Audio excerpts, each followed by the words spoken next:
Oh, we should just, for this whole segment, just put on an album and let it go. I just want to go into But the rest of the show. I want to have a conversation. Our next guest, 10-time Grammy Award winner. He is the first successful jazz, soul, pop crossover artist. We're so glad to welcome National Endowment for the Arts Jazz Master George Benson. Thank you.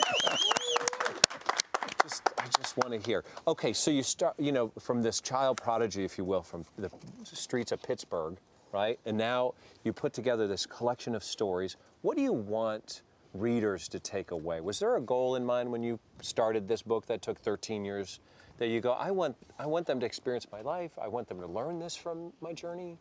A little bit of both of those that you just mentioned, because there are a lot of people who are like myself, trying to navigate themselves through life's experience. In the they want to be musicians, they want to be part of the, you know, show business, but there's a lot to it. Yeah. And I can only tell them what happened to me and how I, you know, overcame certain things, and how you had to be in the right place at the right time, but keep honing in on your art so that when whatever happens, you're prepared, you're ready to go.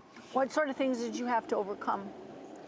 Well, first of all, the word jazz, because jazz started making a downward trend, and it was no longer something that had a really positive vibe to it as far as radio was concerned, you know, the media. And I came along at a time when it was on its way this way, and I was trying to go this way. So I had to find a way to create a marriage between where the world was at the time I was coming up and where it had been before that. Because truly, some of the greatest artists of all time came out of the jazz world.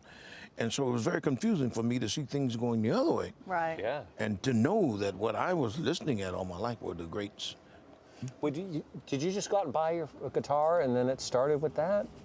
What was your first guitar? My stepfather met my mother when I was 7 years old. And I wanted to play guitar because he was a guitar player. And he made a guitar for me when I was 15 years old. I couldn't afford an electric guitar. They couldn't afford to buy me one. So I took him to a pawn shop, and he saw the one I wanted. He said, I can make that. Can make it. We went home, and 3 days later, I had my you? first electric guitar. And it started there. Wait, you had such mega hits, though. Is it everybody knows on Broadway? Okay, so we have to, you know. Yeah, of course. On Broadway, yes. You can. We're We're small, but we are big and hungry. This Masquerade, which is one of my very personal favorites. I've been humming that all morning long, and we have a video of you actually singing on Broadway. So let's from 1978. So let's take a look at that. Wow.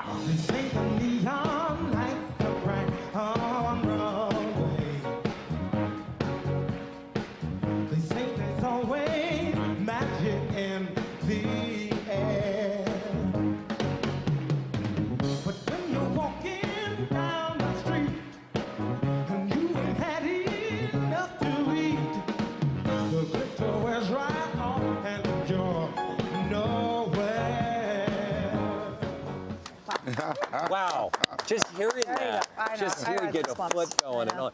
But that wasn't all of it. The greatest love of all. I mean, and that launched so many careers, including what, Whitney Houston, and you have a Muhammad Ali story with that as well. First of all, how's Whitney connected to that? Obviously, we know her version of it, but it was before. Well, you see, when they approached me to do the soundtrack for Muhammad Ali's film called Muhammad Ali, My Own Story, and they did a film. And a friend of mine, he was a songwriter, he came to me and said, George, you're the only one who can do this film. And so he took me to his place and he played these two beautiful songs, and The Greatest Love of All was one of them. It came out and it was a smash.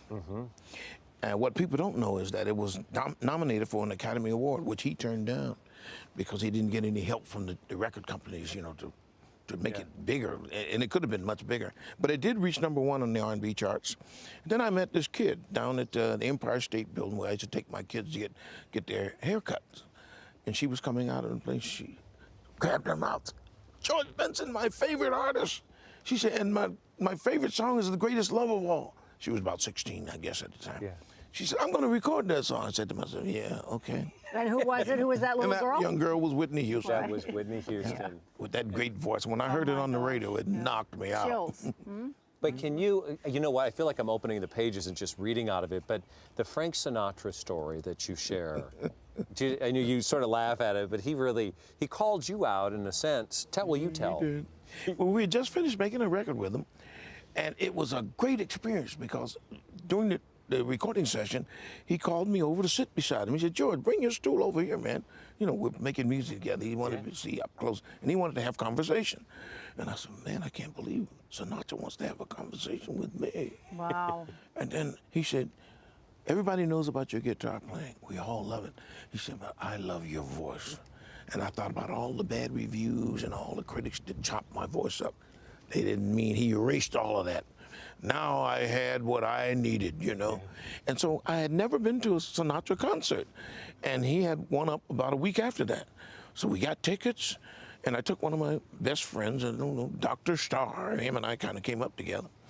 I said, we're going to go see Sinatra. At Carnegie Hall? Yeah, we went to Carnegie Hall. Oh, Carnegie. And while we were there, he said, ladies and gentlemen, he said, a person I admire very much is in the audience. He said, I think you know him already. His name is George Benson. And people went, because I had the #1 record in the country at the time, you know, Turn Your Love Around was big. Or Give Me the Night, I can't remember. And I stood up. Then he said, no, turn the lights on. I want everybody to see him. I said, wow, you know, wow, okay. He was home in bed probably, and I was still in the audience after the show was over. Because people were They coming around converged on me. Yeah. I couldn't get out of the theater. You made a quick escape for him, didn't you? He didn't have to probably sign autographs or anything after the show. I just Phenomenal. want to ask you one thing. Did you sit in on when Whitney Houston sang her song? Did you play your guitar? No, I was not there, but Any we had the artist that same you- producer. Same producer? Oh. And I know him very much. And he wouldn't have left there without. He did call me and he said, George, I just found the greatest singer in the world. Yeah. I didn't think he was talking about a It wasn't girl. Quincy Jones, was it? No, his name was Michael Masser. Oh, okay. He wrote a lot of smashes. Oh, you know, we're gonna step away to a break, but I'm still gonna ask questions. I don't care.